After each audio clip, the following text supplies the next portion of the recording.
Hello guys! Hi! So pupunta ako ng kitchen ngayon kasi nag-message na doon sa group chat namin na available na daw yung mga fruits and vegetables. So pupunta tayo ng kusina, kukunin natin yung fruits and vegetables.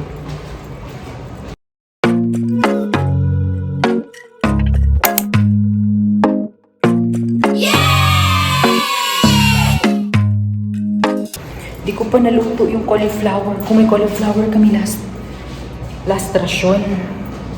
Ano kaya magandang recipe sa cauliflower? Tapos nakita ko ngayon parang may cabbage kami. Happy ako may cabbage kami. Yan. Nabanggit ko ba sa inyo guys na Ramadan na ngayon? Sa pagpanood nyo nito ko, ano pa lang, 3rd day pa lang ng Ramadan. Pero late ko tum-upload eh. So, wala lang. Sinabi ko lang na Ramadan. So, dito tayo dadaan. Sa back door. Ewan ko kung open. Minsan lang to nag-open. Well, hindi siya back door. Pero ito kasi yung straight papuntang kitchen. Open ka. Are you open? Please be open. No, it's not. Labas ko yung chinelas ko pambahay, guys. Ano ba yan? Pambahay ko to. So, dito tayo sa other side dadaan. Alas 3 na eh. Malapit na mag-break yung fast nila kaya wala masyadong tao. So, daan tayo dito. Hindi sure kung open pa. Kasi kanina pa yun na-message eh. 2 hours ago. Ayun, I think ito na yung kitchen oh. Tignan natin kung open pa. Na. Fruits and vegetable. Asan ang tao? Knock knock! Hindi sure kung kukuha na lang agad. Hindi ba mag-check? Kung kukuha. Gusto ko itong cabbage.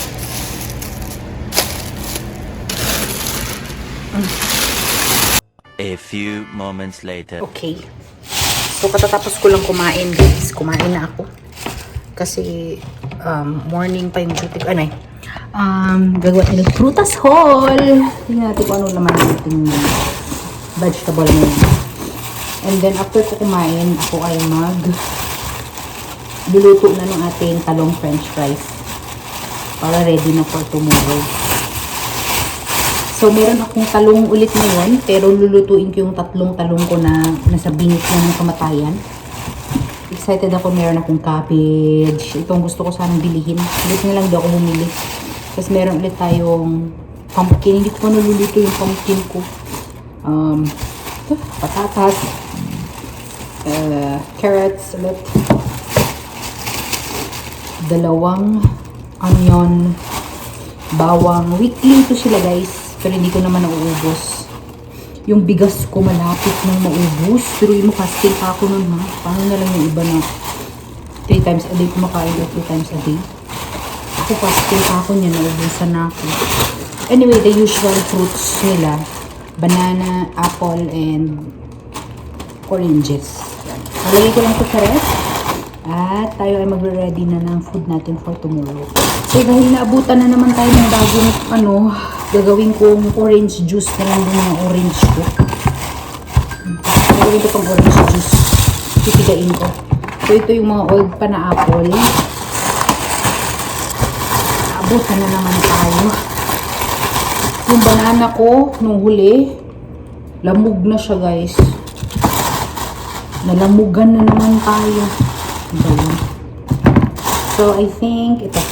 Magkikip lang tayo ng 4 na orange kasi minsan nagka-crave din ako sa orange eh. Tapos magsa-search siguro ako kung paano gumawa ng banana pancake. Kasi gawin ko na lang banana pancake yung nalamog ko na saging. Well, hindi pa naman siya totally lamog pero papunta na siya dun.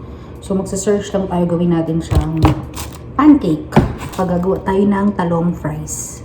Gagawa din pala ako ng breadcrumbs ngayon. Yeah, gagawa tayo ng breadcrumbs. So kukunin ko yung apron ko. Mag-apron ako ngayon kasi marami tayong ganap. Pinapainit ko na yung aking oven dahil magto-toast tayo ng bread.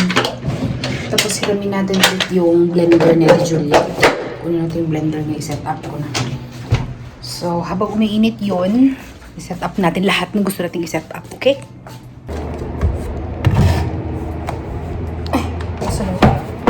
So ilalagay natin yung ating tinapay. Ganun lang guys ang buhay. Madali lang. So, ilagay nyo siya sa isang flat surface. At ilagay nyo lang. Nasa freezer pala ang mga tinapay ko, guys. Napanood ko to sa isang vlog. Mas maganda na sa freezer siya. Kasi hindi siya magmumolds. Tapos, kung kakainin mo, saka mo na lang siya ilabas. Diba?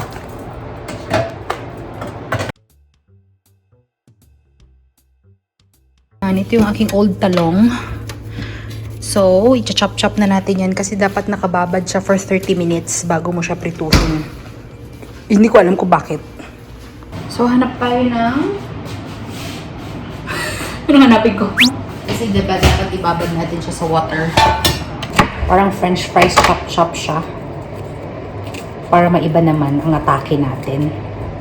Parang kagaya last time. Nakwento ko ba sa inyo guys na nasunugan ako ng tinapay nung unang attempt ko nung breadcrumbs. Sunog siya as inasunog dito sa kusina. Hindi man din nasunog pero nagkaroon ng clouds ang kusina guys. Naging cloudy ang kusina. Tapos may kasama ako yung dito dalawa isang Sudani pati isang Indian. What happened? What happened? Sabi nila. Sorry. Trial and error po kasi ako ma'am. So, i-chop-chop ko lang ito ng parang french fries cut. Parang ganito. French fries cut. Diba? So, yan ang magandang gawin sa mga talong nyo na malapit ng malamog. Gawin nyo siyang talong french fries. Alam nyo guys, ma-enjoy ito ng mga bata. Hindi talaga nila malaman na talong siya. Nag-memory full na naman ako guys. Wala na talaga itong cellphone ko. Nagbabadya na. Nagsimula na siyang mag-memory full. So, I call this french fries talong. French fries talong. So, after this, ibabad lang natin and then papakita ko sa inyo kung paano ko ginagawa yung aking breadcrumbs na nasa oven pa ngayon. Kasi kailangan mag-toasted siya. Super toasted para maganda siya pag i-blend. So, lagyan lang natin to ng water, lily. So, kukunin natin ang ating ito. Alam nyo guys, sa Indian friend ko to, nagbakasyon siya ngayon. Tapos before siya nagbakasyon, nilagay niya to dito sa cupboard ko. Ang sweet niya lang kasi alam niya na mahilig ako gumawa ng orange cake. So sabi niya siguro, kasi lagi ako naghiram sa kanya para may squeezer ako. Pero bumili naman ako ng sarili kong squeezer kasi alam ko magbabakasyon siya. Pero iniwan niya lang dito diretso sa cupboard ko kasi alam niyang hihiramin ko. Pero di naman ako gumagawa ng cake ngayon kasi fasting ako. Sa bakasyon siya. Sa bakasyon si Cheese na babes. So, i-squeeze ko na lang to guys. Tapos, mag-blend ako maya. With milk. Guys, so para na siyang biskotso. So, tabi muna natin to kasi ito ang main highlight. So, i-chop-chop natin siya into small pieces. Tapos, lalagay natin siya sa blender. Okay? Okay. Yan lang. Small sizes. Tapos, lagay sa blender. Init pa siya.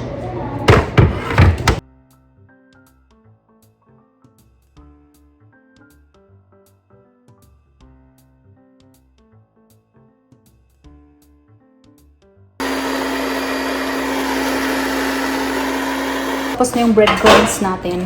Ayan na siya. Sobrang dami. Then, i-dry lang natin yung talong. Kalimutan ko. Nagpainit na ako ng mantika. Kung ko pa na-dry yung talong natin. Kailangan siyang dry bago mo siya prituhin. You have to make sure that it's dry before we luto. Okay? Please follow instruction nicely. Ako ng flour mixture ko. Dun sa last vlog ko guys, pinakita ko sa inyo kung paano ko ginawa yung flour mixture. Ganun lang din ang gagawin ko ng flour mixture. Medyo maraming asin. And then, yan, powder, everything. So, ganun lang yung flour mixture natin dito. May pakita ko sa inyo ng technique kung paano ko piniprito yung talong ko nang hindi ko hinahawakan. So, kuha lang ko ng tinidor. Tapos, ikot-ikot ko siya sa egg. Ayan, makover na siya ng egg. Then, ikot-ikot ko siya sa flour hanggang makover yung buong talong ng flour. Cut. Hey guys!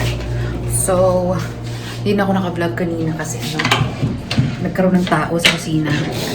Kaya, hindi na ako nag-continue. Anyway, I decided to make my banana pancake. Tapusin ko na lang yung banana pancake ko ngayon guys, para ma-store ko na lang siya sa sa freezer. Yes, so nakatingin naman ako sa sa TikTok, kuha ko ng ideas. So I will make my own recipe without using any measuring cups. So we will not make things complicated. Gagawa na tayo ng simple pancake. So ito na yung ating banana.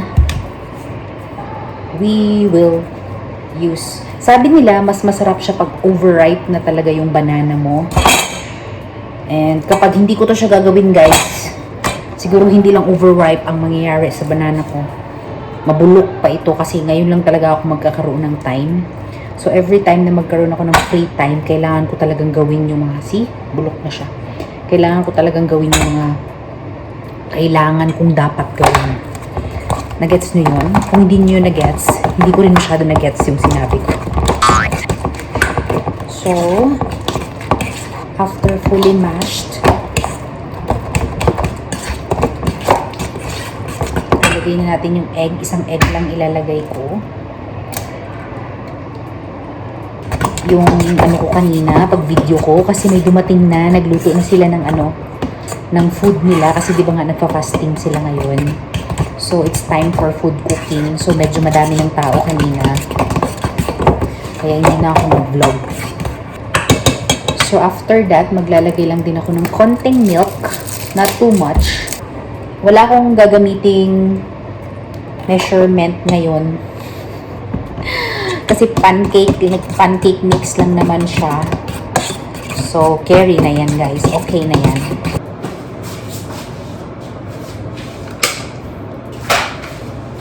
And then, maglalagay lang tayo ng 1,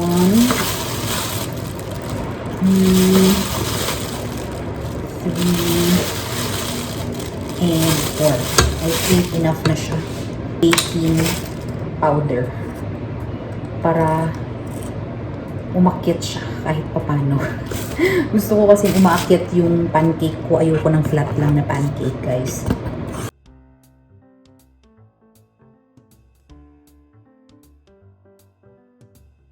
So, ayan. After natin siya lagyan ng vanilla,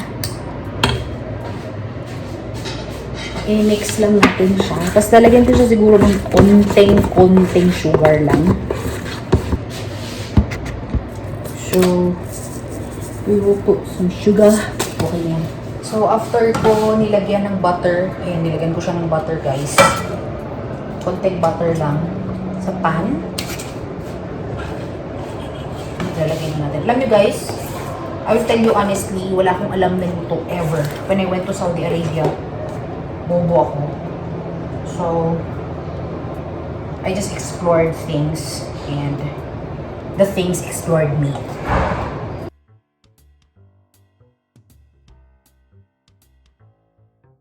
Feeling ko basa siya guys, pero okay na siguro kasi pancake mix man. So, keep ko na lang yan na ganyan. Ayan na siya. Nagsa-start na siyang kumulo-kulo-kulo. So, I hope hindi siya okay, I don't know what's happening, but at least mukha siyang pancake, right? Yan na guys. Tumambok na siya. I-flip ko nga, baliktarin ko.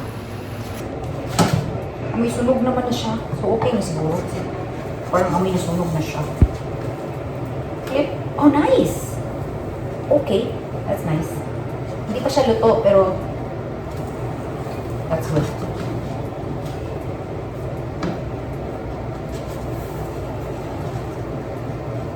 Flip. So, I think maglalagay ako ng butter.